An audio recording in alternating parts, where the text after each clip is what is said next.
एक किसान था। उसे खूब धन संपत्ति अपने पूर्वजों से विरासत में मिली थी, इसलिए उसे किसी चीज़ की कमी नहीं थी। वह दिन भर बैठकर हुक्का पीकर अपने मित्रों के साथ गप्पे लड़ाता रहता था। सारा काम उसने नौकरों के भरोसे छोड़ दिया था, जिसका वे लोग फ़ायदा उठाते थे, जिसके कारण उसकी संपत्ति कम होती जा रही थी। लेकिन किसान को अपनी मौज मस्ती से फुर्सत ही नहीं थी। वह इस ओर कोई ध्यान नहीं देता था। एक दिन उसका एक पुराना मित्र उससे मिलने आया। उसने सब कुछ देखा तो उसे बड़ा दुख हुआ। उसने किसान को समझाने की बहुत कोशिश की, लेकिन उस पर कोई असर नहीं पड़ा।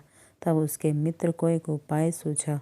उसने किसान से कहा कि यहाँ से थोड़ी दूर पर एक बाबा जी रहते हैं। वे धन प्राप्ति के नुस्खे बताते हैं।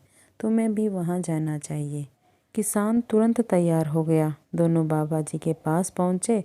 बाबा जी ने किसान को बताया, तुम्हारे गोदाम, गौशाला और घर में सूर्योदय के समय एक श्वेत नीलकंठ आता है। अगर तुम उसके दर्शन कर लो तो तुम्हारी संपत्ति बढ़ने लगेगी। किसान अगले दिन सूर्योदय से पहले ही उठकर गोदाम की ओर चल दिया। वहां पहुंचकर उसने देखा कि एक नौकर गेहूं की बोरी बेचने ले जा रहा था। मालिक को देखकर वह डर गया। किसान के डांटने पर उसने कबूल कर लिया कि वह अक्सर चोरी से अनाज बेचता है। किसान ने उसको काम से हटा दिया। फिर वह गौशाला में पहुंचा। वहां उसने देखा कि गौशाला का कर्मचारी दूध बेच रहा है और पैसे खुद रख रहा है। किसान ने उसको भी डांटा और सही से काम करने की नसीहत दी। दोनों जगह श्वेत नीलकंठ को न पाकर वह घर पहुंचा। वहां उसने देखा कि घर के सब लोग सो रहे हैं। एक नौकरानी घर के कीमती बर्तन चुरा कर ले जा रही है। किसान ने उसको भी काम से हटा दिया। अब किसान श्वेत नीलकंठ के चक्कर में रोज गोदाम, गौशाला और घर के चक्कर लगाने लगा। उसके डर से कर्मचारी अब सही से काम करने लगे, जिससे उसकी संपत्ति बढ़ने लगी।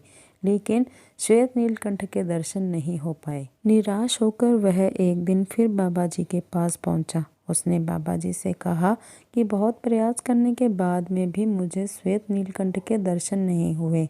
बाबा जी ने हंसकर कहा, तुम्हें श्वेत नीलकंठ के दर्शन हो चुके हैं। वह श्वेत नीलकंठ है तुम्हारा कर्तव्य। कर्तव्य का पालन करने से ही लक्ष्मी की वृद्धि होती है।